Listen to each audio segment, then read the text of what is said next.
capítulo 5, versos del 1 al 3.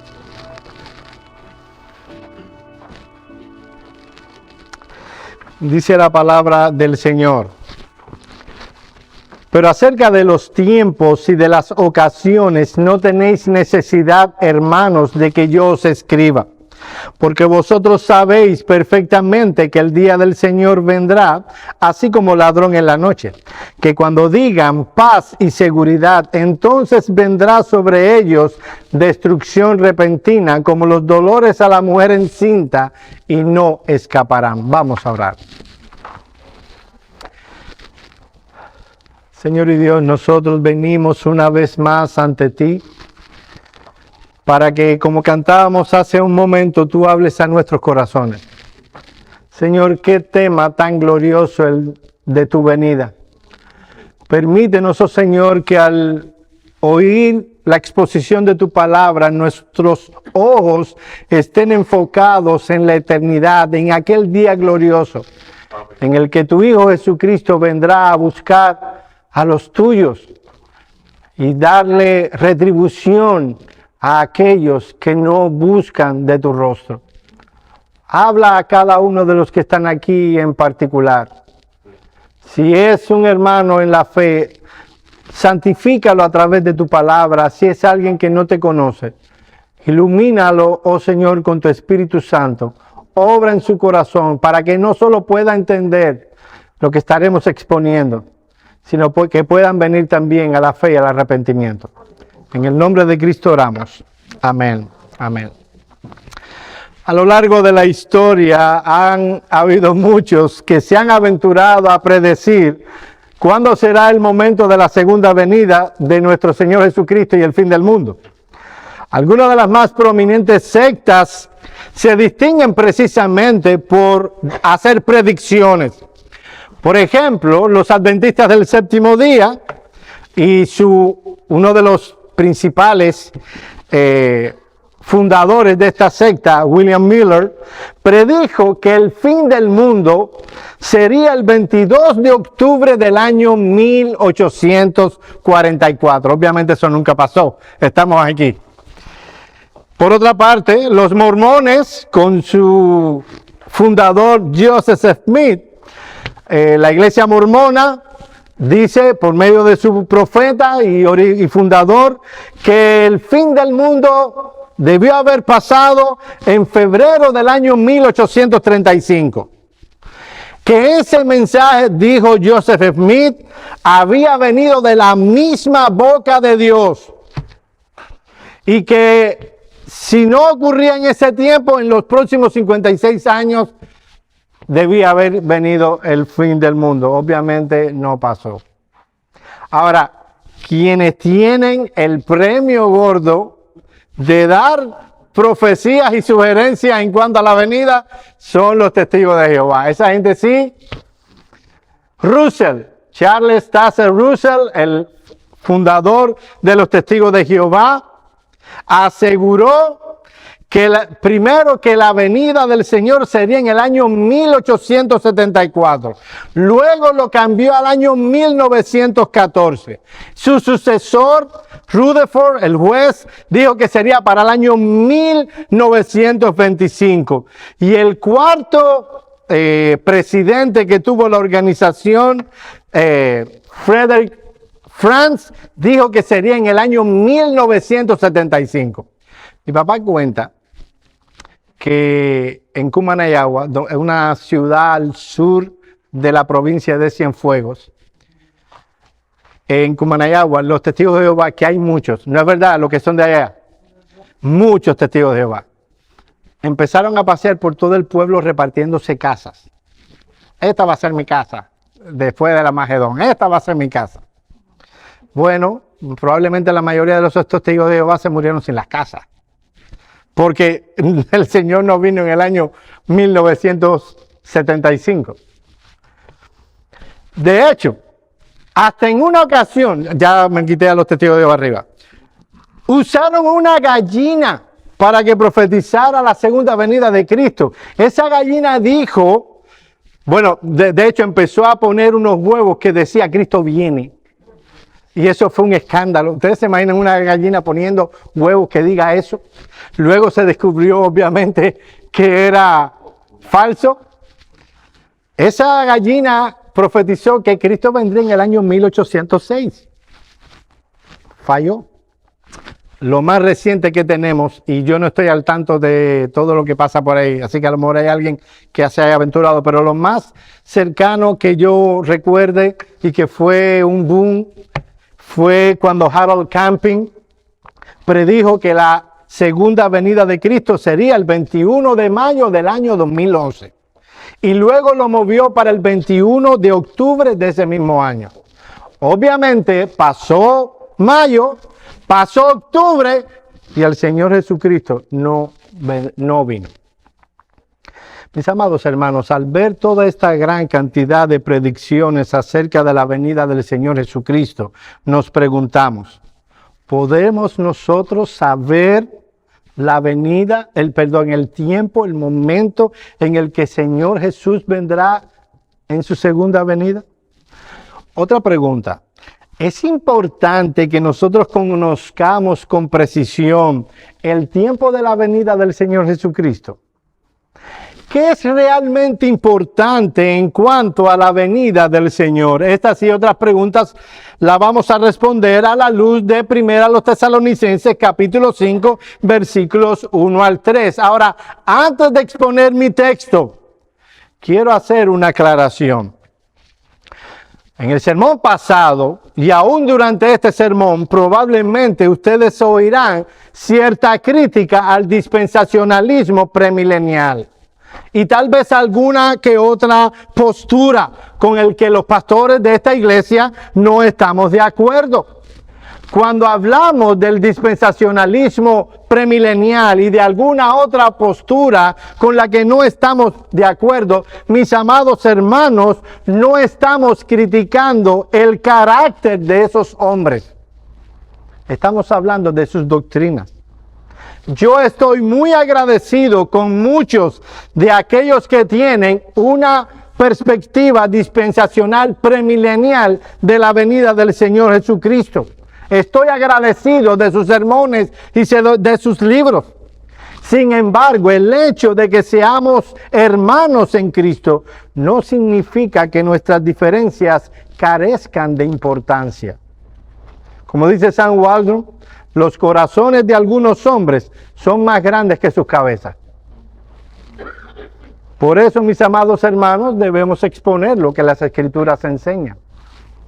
En la mañana de hoy estaré exponiendo, como dije hace un momento, el capítulo 5, versículos 1 al 3. La tesis mía de estos versículos es la siguiente. Oye esto. Enfócate en lo importante en cuanto a la venida del Señor.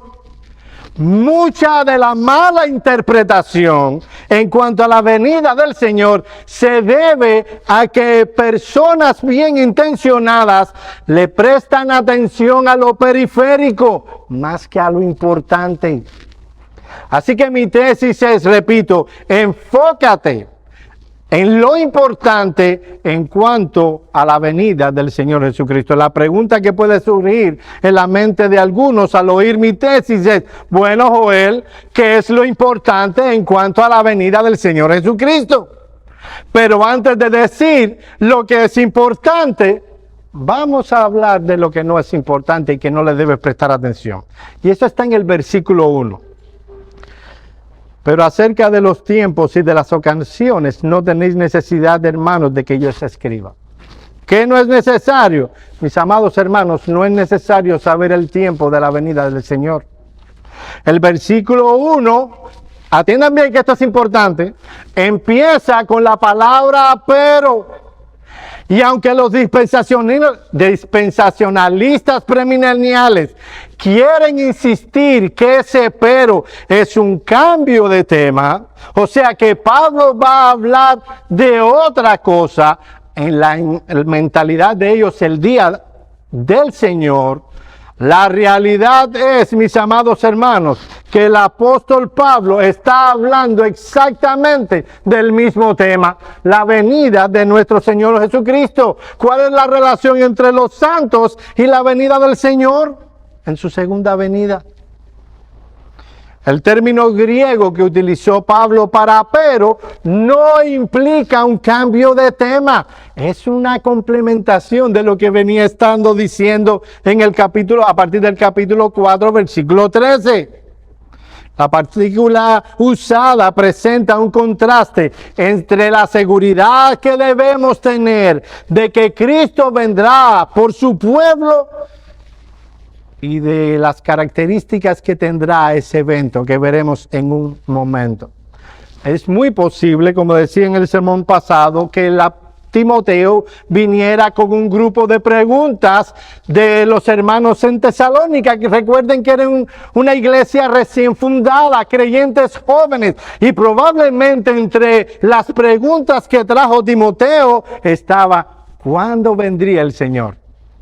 No sé si recuerdan en Mateo 24, cuando están paseando por el templo y les están enseñando los edificios tan gloriosos, los apóstoles, los discípulos del Señor le hacen tres preguntas. Antes de las preguntas, el Señor Jesús dice que ese edificio tan glorioso caería y sería derribado y no quedaría piedra sobre piedra. Así que los discípulos le preguntan, ¿cuándo sucederán estas cosas? O sea, la destrucción de Jerusalén y del templo de Jerusalén. ¿Cuándo será el tiempo de tu venida y del fin de este siglo? Obviamente siempre ha sido una preocupación el cuándo. Así que Pablo les dice a la iglesia en Tesalónica, el cuándo no es importante. Es más importante estar preparado para ese evento que saber cuándo ocurrirá. Por ejemplo, imagínate que venga una crisis ahora de alimentos. Y antes de que venga la crisis, y eso pasó en tiempos de José, veremos eso en la escuela dominical, Dios le da una revelación en su gracia común al faraón.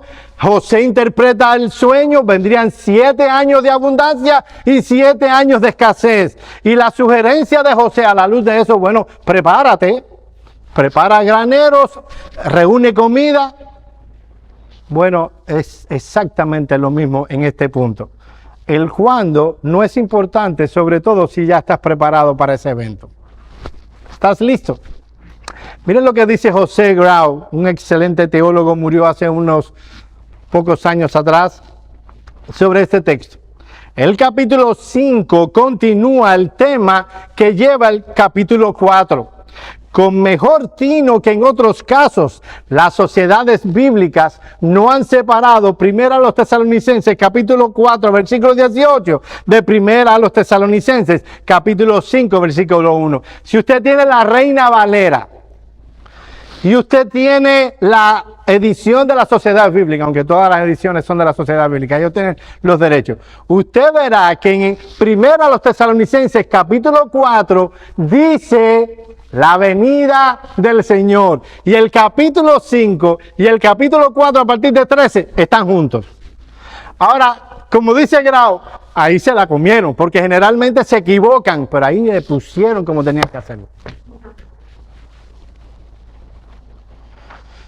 Continúa diciendo Grau, y es así, puesto que el capítulo 5 comienza con un pero, lo cual indica conexión entre el final del capítulo anterior y el capítulo que ahora viene. Recuerden, mis amados hermanos, y esto es importante, fíjense, porque este texto destruye mucha mentalidad dispensacionalista, premilenial. Estos textos que estaremos exponiendo. Recuerden que la Biblia no fue escrita en capítulos y versículos. Eso se añadió mucho después. Así que todo es un mismo tema. No existe una razón exegética que nos lleve a pensar que hay un cambio de tema. De hecho, si nosotros leyéramos corrido, creo que hay una edición nueva que hicieron sin todas esas, subtítulos que pone la Sociedad Bíblica, lo cual sería útil tenerlas así. Si tú lo leyeras de corrido, tú llegarías a la conclusión de que se está hablando exactamente del mismo tema. Ahora bien, desgraciadamente dentro del pueblo de Dios existe la tendencia de ver las Escrituras como una especie de bola de cristal que muestra los eventos que vienen en cuanto a la venida del Señor y demás en un aspecto cronológico. El interés aumenta cuando eventos mundiales críticos vienen a la palestra pública. Y cuando hay la guerra del Golfo, las personas se empiezan a interesar. ¿Y cuándo viene el Señor? Ahora se ha renovado el interés en la escatología a partir de que Rusia envió 100,000 tropas a la frontera con Ucrania y algunos rápidamente ya vieron la Tercera Guerra Mundial. Bueno, yo no digo que eso no vaya a pasar. Lo que estoy diciendo es que hay que ser cautos en ese aspecto. De inmediato en las redes sociales empezaron a verse anuncios tales como Cristo viene pronto. Todavía hay quienes piensan que Gog y Magog es Rusia. Muy dudosa interpretación, pero no me voy a meter en eso ahora. Cuando esta efervescencia escatológica sube, entonces comienzan predicciones acerca de la fecha de la venida del Señor.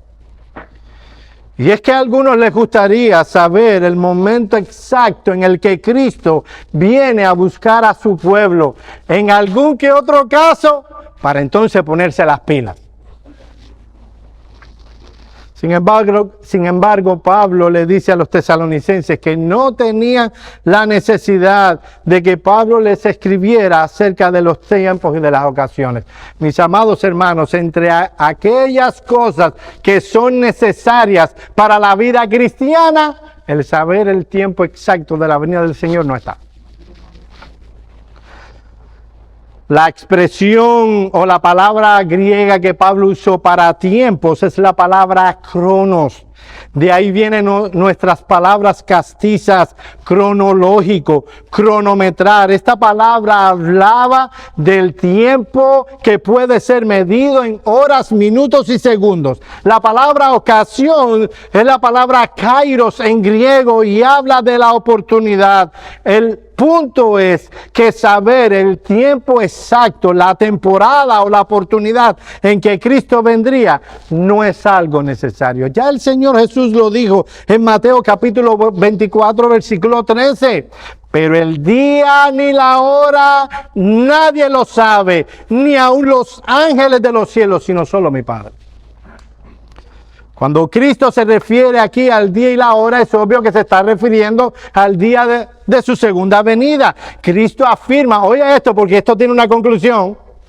Cuando Cristo afirma que el conocimiento del tiempo de la segunda venida está escondido de toda criatura inteligente, está escondido.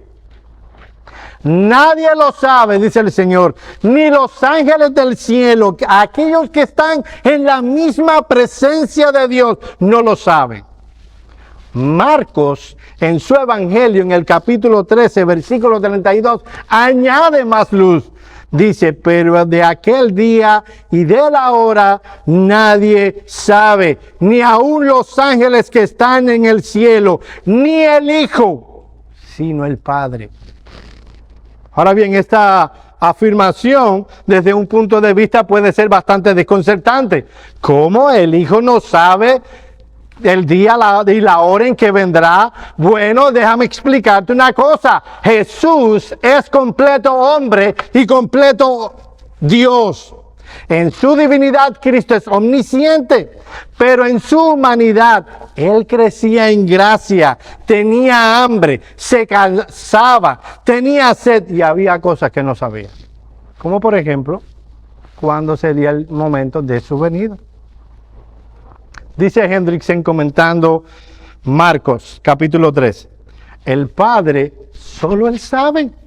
Esto prueba la futilidad, eso significa lo vano, lo sin sentido y pecaminoso de todo intento por parte del hombre de predecir la fecha del retorno de Cristo. La curiosidad, dice Hendrickson, es algo maravilloso, pero no existe excusa para husmear o entremeterse o ser impertinente. Por otro lado, en Hechos capítulo 1, versículos 6 al 8, dice el Señor Jesús respondiendo a una pregunta. Entonces los que habían reunido le preguntaron al Señor diciendo, ¿restaurarás el reino de Israel en este tiempo?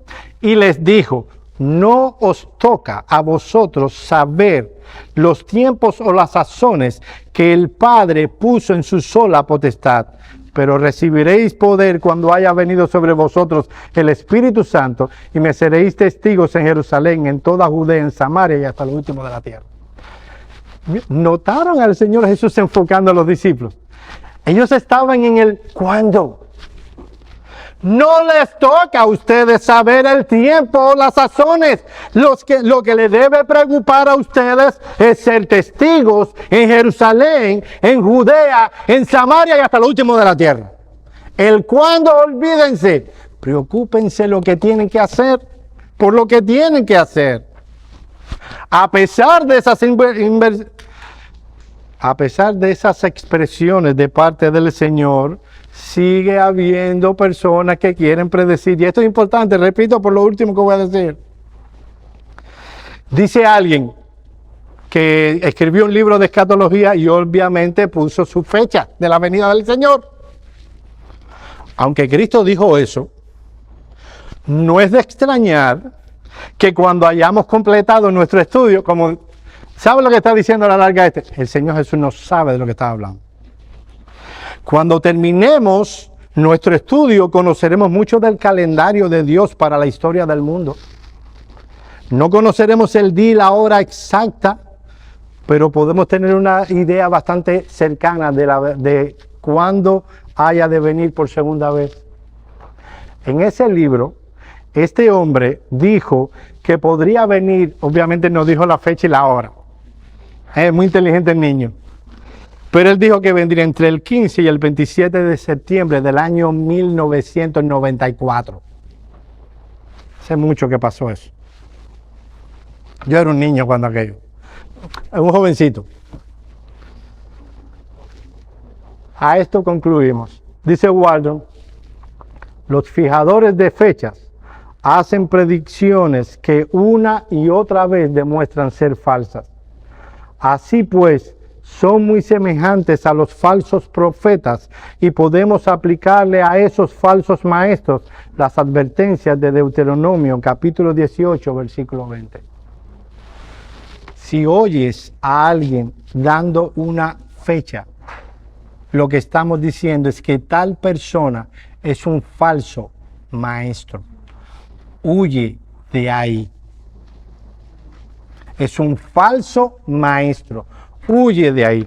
¿Qué sí es lo importante? Está en los versículos 2 y 3. Miren el texto. Porque nosotros sabéis perfectamente que el día del Señor vendrá así como ladrón en la noche. Que cuando digan paz y seguridad, entonces vendrá sobre ellos destrucción repentina, como los dolores a la mujer encinta, y no escaparán. Una de las cosas importantes que sí debes saber es que esa venida del Señor Jesús es conocida en la Escritura como el día del Señor. Mira el texto una vez más, versículo 2. Porque vosotros sabéis perfectamente que el día del Señor.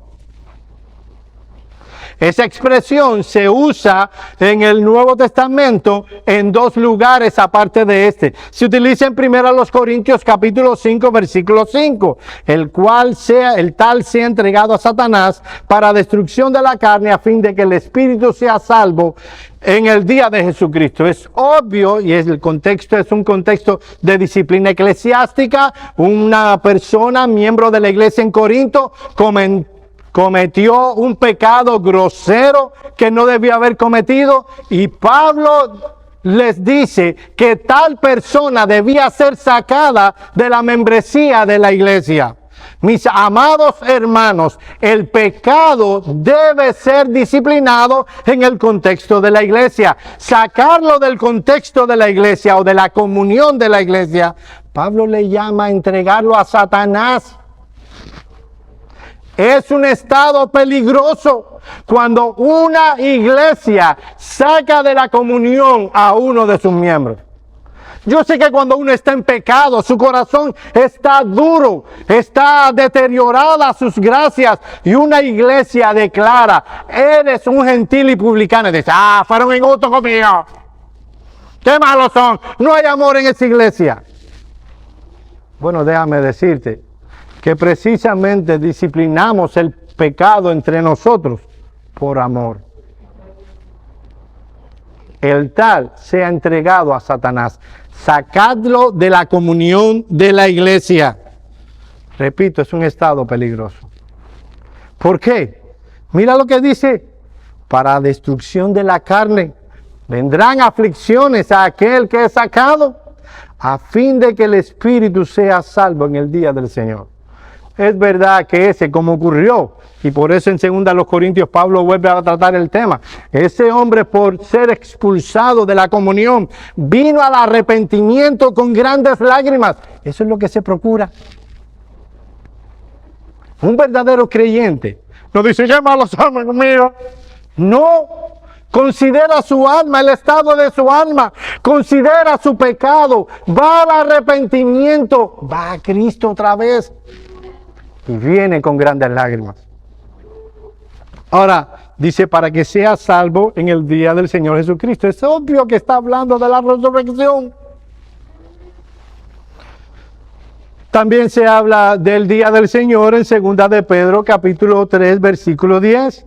Pero el día del Señor vendrá como ladrón en la noche, en el cual los cielos pasarán con grandes estruendos y los elementos ardiendo serán deshechos. Y la tierra y las obras que en ella hay serán quemadas. Es obvio por el texto que el día del Señor es un día terrible de juicio. Los elementos serán deshechos.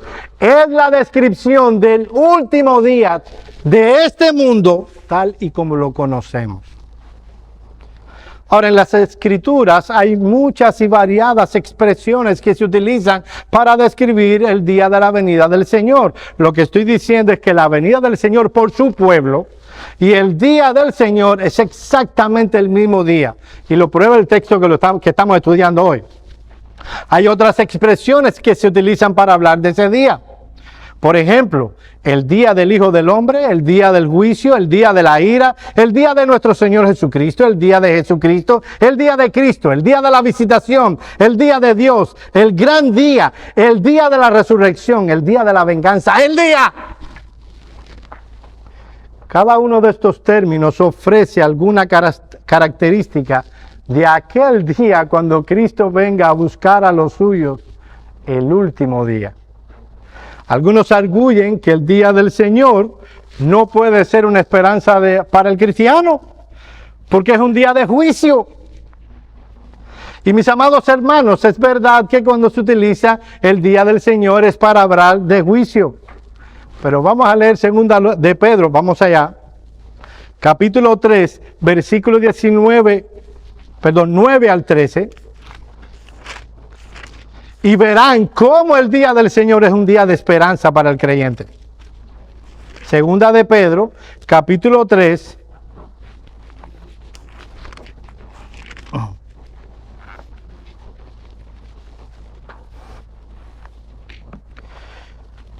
Capítulo 3, versículos del 9 al 13. Déjenme ponerlos en contexto. A partir del versículo 1 del capítulo 13, el apóstol Pedro está hablando de aquellos burladores que se mofarán de la iglesia diciendo, así que ustedes hablan de la venida del Señor Jesucristo. Mira cuánto tiempo ha pasado y no ha venido. Se mofarán de la iglesia. Miren el versículo 9. Pero el Señor no retarda su promesa, la promesa de venir por su pueblo, según algunos la tienen por tardanza, sino que es paciente para con nosotros, no queriendo que ninguno perezca, sino que todos procedan al arrepentimiento. Pero el día del Señor, de nuevo, hace una unión entre la venida del Señor por su pueblo, de Cristo, y el día del Señor. Pero el día del Señor vendrá como ladrón en la noche, una expresión que el apóstol Pablo va a usar en 1 Tesalonicenses 5:3. como ladrón en la noche, en el cual los cielos pasarán con gran estruendo y los elementos ardiendo serán deshechos y la tierra y las obras que en ellas hay serán quemados. Y ahora le dice a los cristianos, puesto que todas estas cosas han de ser deshechas, ¿cómo no debéis vosotros andar en santa y piadosa manera de vivir, esperando y apresurándoos para la venida del día de Dios? Ahora usa otra expresión, el día de Dios. ¿Quiénes deben apresurarse y esperar el día de Dios? Los cristianos. Obviamente es algo que nosotros viviremos, que estaremos expectantes, anhelantes. Ese día de Dios, ese día del Señor, en el que Dios traerá juicio. Continúa diciendo, y los elementos siendo quemados se fundirán, pero nosotros esperamos según la promesa, cielo nuevo y tierra nueva, en los cuales mora la justicia. Hay algo en común entre nuestra perspectiva, la perspectiva de los pastores de esta iglesia y de los dispensacionalistas premileniales, y es que anhelamos que venga esos cielos nuevos y esa tierra nueva. En eso estamos de acuerdo. Ahora, el versículo 13 dice que nosotros debemos esperar cielo nuevo y tierra nueva. Eso es parte de nuestra esperanza. Nuestra esperanza es que cuando Cristo venga a buscar a su iglesia, Él hará un cielo nuevo y una tierra nueva. No hay necesidad de que nosotros esperemos cielo nuevo y tierra nueva, si luego de la venida del Señor vendrán 7 años de gran tribulación, y luego el milenio, y luego los cielos nuevos y la tierra nueva. El hecho de que Pedro le diga, esperen, eso es parte de nuestra esperanza, es que eso viene a pronto, es lo que viene ahora. Si no, nos diría, mira, espérate, ahora viene la boda del Cordero. Y luego, que en las bodas del Cordero ustedes van a estar contentos, brincando de nube en nube. Ahí sí fue un poquito irónico, mi hermano. Pero es la idea que da, van a estar en los cielos, en la tierra va a haber 7 años de gran tribulación. No, lo que nosotros esperamos junto con la venida es que Dios traiga cielo nuevo y tierra nueva. Ahora, no solo que esa venida de Cristo es el día del Señor. Lo segundo que nos dice el texto es que esa venida del Señor es inesperada. Miren cómo dice el texto. Porque vosotros sabéis perfectamente que el día del Señor vendrá como ladrón en la noche. La razón por la que los tesalonicenses no necesitaban saber el tiempo de la venida de Cristo era porque ellos sabían perfectamente que la venida del Señor Jesucristo sería inesperada. La imagen que utiliza el apóstol Pablo es la de un ladrón. El ladrón viene cuando nadie lo espera. Él va a aprovechar el momento más oportuno para él para hacer su entrada en nuestra casa. Ahora, la imagen de la venida del Señor como un ladrón no es original de Pablo, tampoco de Pedro. Es el Señor Jesús el que la trae, el que le enseña así. Vayan conmigo, yo voy a pedirles a que no se cambien de 1 Tesalonicenses, pero busquen Mateo capítulo 24, versículos 36 al 44. Mateo capítulo 24, versículos 36 al 44.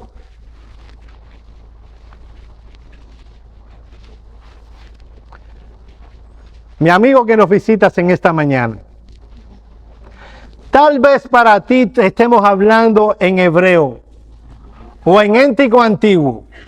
El que ha visto, el que ha leído El Señor de los Anillos me entendió el chiste. En un idioma, ¿cómo se llama esos idiomas que ya no se hablan?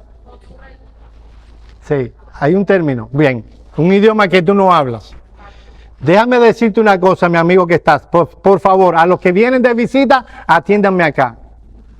Esto que estamos hablando es importante para ti. Esto tiene implicaciones para tu vida, más que si los rusos arman la Tercera Guerra Mundial. Esto tiene que ver con tu vida. Este Cristo que vendrá a buscar a su pueblo y que viene de manera inesperada, va a impactar tu vida de manera particular. Y eso lo veremos en un momento. Ten paciencia. Miren lo que dice el Señor Jesús hablando del futuro. ¿Te gustaría saber el futuro, amigo que nos visitas? Hay gente que paga mucho dinero para que alguien le lea las cartas o para que alguien le lea la mano. Déjame decirte, este es el Señor Jesucristo hablando del futuro. ¿No te interesa lo que te va a pasar a ti en el futuro? Debería. Mateo 24, versículos 36 al 44. Este es el Señor Jesús hablando del futuro. Pero el día ni la hora, nadie lo sabe, el día y la hora de su venida, ni los ángeles del cielo, sino solo mi Padre. Mas como en los días de Noé, oye como lo inesperado de la venida de Cristo, mas como en los días de Noé, así será la venida del Hijo del Hombre. El Hijo del Hombre es Jesucristo. Porque como en los días antes del diluvio, estaban comiendo y bebiendo, casándose y dándose en casamiento, hasta el día en que Noé entró en el arca y no entendieron hasta que vino el diluvio y se los llevó a todos. Así será también la venida del Hijo del Hombre. Entonces estarán dos en el campo, el uno será tomado y el otro será dejado. Dos mujeres estarán moliendo en un molino, la una será tomada y la otra será dejada. Velad pues, porque no sabéis a qué hora ha de venir vuestro Señor. Pero sabed de esto, que si el padre de familia supiera a qué hora el ladrón, es la expresión que usó Pablo, habría de venir, velaría y no dejaría minar su casa. Por tanto, también vosotros estáis preparados, porque el Hijo del Hombre vendrá a la hora que no penséis. Vendrá un día, mi amigo, en que el Hijo del Hombre, Jesucristo, volverá a esta tierra. Y tú, si no tienes a Cristo, lamentarás toda tu vida, no prestarás atención ahora. Te acordarás con lágrimas que estuviste un día aquí oyendo de ese evento y no prestaste atención. Estabas, como decía mi abuela, en la luna de Valencia. Cito a Hendrickson ahora un poco más calmado. El ladrón toma al dueño de la casa por sorpresa. No le envía una carta de advertencia diciendo al respecto, mañana a tal hora iré a visitarle. Esconda bien sus objetos de valor. No lo hace, ¿verdad? Se presenta en forma repentina e inesperada. Así será la venida del día del Señor, el día del juicio. Por lo tanto, es absurdo estar investigando en cuanto al tiempo que falta y cuándo será. Mis amados hermanos, mi amigo que estás aquí, la venida del Señor Jesucristo a buscar a su pueblo y a juzgar a aquellos que no le aman y que no le obedecen y que no creen en Él, será inesperadamente. Noten lo que dice el versículo 3 de Primera a los Tesalonicenses, del capítulo 5. Cuando digan paz y seguridad, entonces vendrá sobre ellos destrucción repentina, como los dolores a la mujer encinta, y no escaparán. La palabra paz usada por Pablo implica ausencia de guerra. No puede ser más profunda la expresión, ¿verdad? Pero también hablaba de una condición social. Consistía en la garantía de tranquilidad que traía alegría y prosperidad al pueblo. Están diciendo paz, hay tranquilidad en el mundo. Se acabaron las guerras, ya no hay problemas. La sociedad ha avanzado la medicina, ya no nos morimos de enfermedades que antes nos moríamos. Es de eso de lo que habla el texto, de esa paz. Por otra parte, el término seguridad en griego era la condición en la que estaban aquellos que vivían en un contexto de salvaguarda. Se sentían seguros. Es en ese contexto donde el mundo como nunca dirá, paz y seguridad, vendrá el Señor. Y déjame decirte, que lo digo con todo el amor de mi corazón, si tú no estás en Cristo, sufrirás pena eternamente y para siempre. Dice José Grau, estas palabras destacan aquí lo repentino y lo inesperado. Las gentes no estarán preparadas para ese acontecimiento. La falsa paz y seguridad del mundo llega hasta el punto de mofarse de la esperanza del retorno de Cristo. Segunda de Pedro capítulo 3, versículos 1 al 10. El versículo acaba diciendo, no escaparán. Es inevitable, como la mujer encinta que está dando a luz, no puede volverse atrás, no puede eludir los dolores de parto. Así que si hay algo importante, mi amigo, mi hermano, que debes saber, es que la venida del Señor será algo inesperado. En último lugar, su venida será para juicio. Lo que impacta de la venida de Cristo no es solo que será inesperada, no solo lo que viviremos los creyentes, sino lo que sucederá a aquellos que no creen en el Señor Jesucristo. Mira el versículo 3, mi amigo, una vez más. Entonces vendrá sobre ellos destrucción repentina, como los dolores a la mujer encinta, y no escaparán. La figura de un ladrón allanando una casa es válida simplemente para ilustrar a víctimas desapercibidas que van a sufrir el engaño y el dolor por parte del ladrón. En este caso, mi amigo, la comparación viene a aplicarse con respecto a aquellos que no aman al Señor Jesucristo. El mundo inconverso, aquellos que no aman al Señor, que no están entregados a Él, que no son cristianos, viven una vida ahora de aparente paz y seguridad hasta que el Señor venga. Ellos están disfrutando de la vida. Oh joven, si estás aquí, tú quieres disfrutar la vida. Tú ves la vida de papá y mamá y dices, ¡qué vida más aburrida! Déjame decirte que es una perspectiva muy prejuiciada de lo que es el cristianismo. No tiene nada de aburrido, ¿cuál fue el otro adjetivo que usé?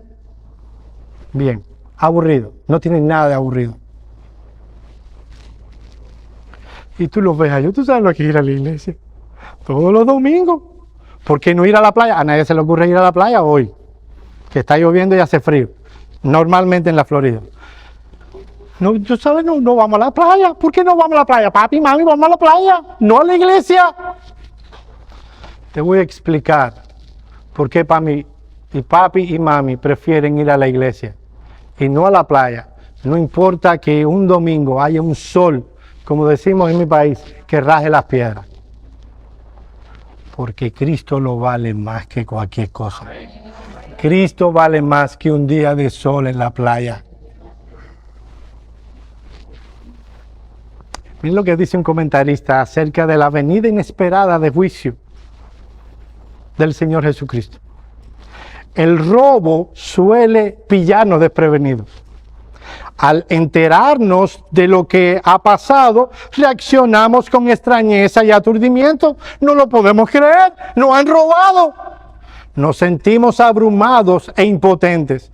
Luego vienen las autorrecriminaciones. Solo si hubiéramos tomado mayores medidas de seguridad, si no hubiéramos estado ausentes, si hubiéramos pagado un mejor precio por cámaras y demás, si hubiéramos tenido una póliza de seguros mejor. Así ocurrirá con muchos en el día del Señor. Primero vendrá el tremendo impacto de la sorpresa de Cristo viniendo en las nubes. luego la sensación de impotencia, después los remordimientos y lamentaciones. Solo si hubiéramos dedicado mayor atención a la palabra de Dios, si hubiéramos abrazado el Evangelio, si hubiéramos servido al Señor con fidelidad, si no hubiéramos malgastado la vida en placeres efímeros y bienes transitorios, eso será lo que sufrirás. Uno de los pocos sufrimientos, los más leves que sufrirás en el día de la venida. Fuiste advertido. Se te habló, mira, Cristo viene. Todas las profecías de la Biblia han sido cumplidas al pie de la letra. 1000 años se hablaba atrás de que Cristo vendría, que nacería en Belén, que sería crucificado, que los lo crucificaron lo traspasarían, que se harían suerte de su ropa. Qué cosa tan incidental como esa. Que aquel que le traicionaría le pagarían 30 piezas de plata enteras. En el Salmo 22 dice eso. No 40, no 20. 30 piezas, y no de oro ni de cobre, de plata. Todas las profecías, más de 300 en el Antiguo Testamento, se cumplieron perfectamente en cuanto a la persona del Señor Jesucristo. Se profetizó que las personas que lo verían, ¿sabe? Un gesto tan incidental como menear la cabeza. Que dirían, él habló de la palabra, que Dios le salve. Se cumplió. Créeme, mi amigo, la venida del Señor Jesucristo y su castigo a aquellos que no le conocen va a ocurrir también. ¿Saben lo que duele? ¿Saben lo que duele? Hablar algo que definitivamente va a pasar y ver el rostro indiferente de algunos de los que están sentados ahí. Mira lo que dice la Escritura en cuanto a ese día. Amós 5, 18 al 20. Hay de los que desean el día de Jehová. ¿Para qué queréis ese día de Jehová? Será de tinieblas y no de luz, como el que huye de delante del león y se encuentra con el oso. O como si entrares en casa y apoyares su mano en la pared y le muerde una culebra. ¿No será el día de Jehová de tinieblas y no de luz, de oscuridad que no tiene resplandor? Sofonías capítulo 1, versículo 14 al 18. Cercano está el día grande de Jehová, cercano y muy pronto. Es amarga la voz del día de Jehová, gritará allí el valiente. Día de ira aquel día, día de angustia y de aprieto, día de alboroto y de asolamiento, día de tiniebla y de oscuridad, día de nublado y de entenebrecimiento, día de trompeta y de bulla sobre la ciudad fortificada y sobre las altas torres. Y atribularé a los hombres y andarán como ciegos, porque pecaron contra Jehová, y la sangre de ellos será derramada como polvo y como carne como estiércol. Ni su plata ni su oro podrán librarlos en aquel día de la ira de Jehová, pues toda la tierra será consumida por el fuego de su celo, porque ciertamente destrucción apresurada hará de todos los habitantes de la tierra. Mi querido amigo, si estás sin Cristo, no podrás escapar de aquel terrible día. No habrá lugar donde te puedas esconder.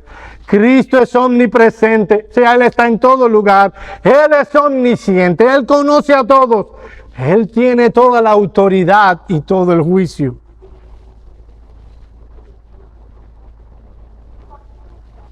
El intento desesperado de los impíos de escaparse de ese día lo relata muy bien Apocalipsis 6, versículos 12 al 17. Miré cuando se abrió el sexto sello, y he aquí hubo un gran terremoto, y el sol se puso negro como tela de silicio. La luna se volvió toda como sangre, y las estrellas del cielo cayeron sobre la tierra. Como la higuera deja caer sus higos cuando es sacudida por un fuerte viento, y el cielo se desvaneció como un pergamino que se enrolla, y todo monte y toda isla se removió de su lugar.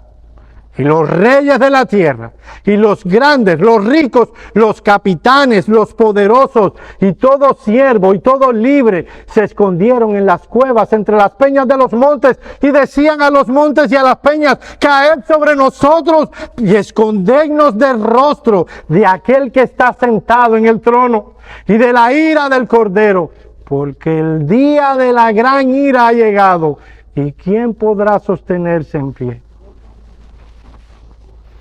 La razón para todo ese temor es saber que a pesar de las muchas advertencias que nos da la palabra de Dios y el Evangelio, has desoído lo que Dios te ha querido decir. Esa destrucción no es aniquilación, no es destrucción del ser, es destrucción del bienestar. No es el final de la existencia, es la destrucción del propósito de la existencia. Como dicen un comentarista, los que descansan en su propia paz y en su propia seguridad, lo perderán todo en este último conflicto y ya no tendrán remedio. Una vez que Cristo venga a buscar a los suyos y estemos con el Señor, esta tierra será destruida tal como tú la conoces, y tú irás al infierno. Ahora, ¿hay alguna buena noticia? Me preguntarás, ¿hay algo bueno de todo esto? Mi amigo, hay una buena noticia. Tú no tienes que ser destruido con este mundo. Cree en el Señor Jesucristo y serás salvo. En Cristo hay salvación para nuestro problema del pecado. Él tomó la naturaleza humana para morir en la cruz del Calvario y salvar a todos y cada uno de aquellos que han de creer. Mi amigo, la única solución para tu problema está en Cristo. Ve corriendo a Cristo, implórale a Cristo por misericordia y compasión. Él es un Dios misericordioso y compasivo. Él se agrada en salvar a aquellos que no lo merecen. Si clamas hoy pidiendo a Cristo que te salve, Él te salvará. Cree en Cristo, mi amigo. Cree en Él. Ah, sí. Tu vida cambiará radical y completamente. Para bien, vivirás una vida que glorifica a Dios. Te gozarás en aquellas cosas en las que Dios se goza. Y tendrás vida eterna. Hay algo más que puede sacarte de esa situación. Arrepiéntete de tus pecados, y lo uno no elimina lo otro. Las dos deben estar. Arrepiéntete de tus pecados. Entiende que has pecado contra Dios. Le has eliminado de tu vida. Dios es una palabra que simplemente utilizas para una admiración. ¡Ay, Dios mío! Pero Él no es parte de tu vida. Lo has eliminado, lo has despreciado y debes arrepentirte de tu pecado. Dios promete que aquel que cree completa y totalmente en Cristo y se arrepiente de sus pecados, tiene vida eterna. ¿Y qué te voy a decir a ti, mi hermano? Yo no sé si tú te imaginas. Yo eso, de verdad, es un sueño que sueño recurrentemente. Es un sueño deleitoso saber que el Señor viene. De verdad, estoy diciendo que sueño con eso. Cuando estoy dormido, no es que sueño despierto, cuando estoy dormido. ¿Te imaginas tú viendo con tus propios ojos a aquel a quien ama tu alma? ¿Tú entiendes qué glorioso será ese día para nosotros? Yo no sé si han visto ustedes en YouTube las reacciones que hay. Si lo buscas, vas a entender mi ilustración. Endgame es una película de los Avengers. Perdónenme. El pastor ve Avengers. Sí lo veo. Y en la última de los Avengers que hicieron se llama Endgame. Ahora, en esa película pasaron cosas inesperadas. El Capitán América toma el Mjolnir. Vienen personas que habían muerto hace 5 años, que los había matado Thanos. Espero no estar siguiendo hablando en idioma en éntico antiguo. Pero bien, si tú buscas en YouTube la reacción a esa película en vivo, tú verás simplemente porque un personaje de una película tomó un martillo, la gritería y la algarabía por eso. Y cuando se abren los círculos de mago, ahí no voy a hacer mucho esto, que entran aquellos que habían muerto hace 5 años, uno ve las expresiones de euforia que emitieron las personas cuando vieron la película por primera vez. Se llama reacciones, algo así. Mis amados hermanos, cuando nuestro Señor Jesucristo venga, esas reacciones van a parecer juegos de niños. Ahí sí vuestro pastor no les puede prohibir que aplaudan. Ahí sí aplaudiremos con toda la fuerza de nuestro ser al Señor Jesucristo. Aquel que ama mi alma, aquel que murió en la cruz del Calvario para salvarme, aquel que lo he visto por la fe. Ahora mis ojos pueden contemplarlo, ahora puedo tocarlo, ahora puedo aprender de él. Créame, mis hermanos, no debe ser tu aspiración sentarte junto a John Owen en aquel día a aprender lo que sabía. Nuestra mejor aspiración es que tendremos al Señor Jesucristo ante nosotros y nos explicará muchos de los misterios que no sabemos. Pero eso no es lo importante. Lo más importante es que estaremos con Él por siempre. ¿Tú piensas en ese día? ¿Tú anhelas ese día? Mi amado hermano, este mundo te tiene tan atado aquí, las cosas, el carro, la casa, las vacaciones, que no puedes pensar y meditar en ese venturoso día en el que estaremos con Cristo por siempre. Mis amados hermanos, qué bendición será ese día para nosotros. Ahí estaremos ante nuestro Señor, dándole gloria. El tiempo será demasiado relativo, porque estaremos enfocados en aquel a quien ama nuestra alma. Qué bendito día. Mi amigo, tú puedes participar con nosotros de ese día, pero tienes que creer y tienes que arrepentirte de tus pecados. Vamos a orar.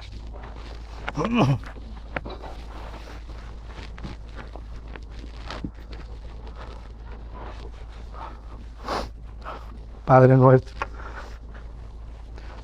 gracias, oh Señor, por darnos luz, la luz de tu Evangelio.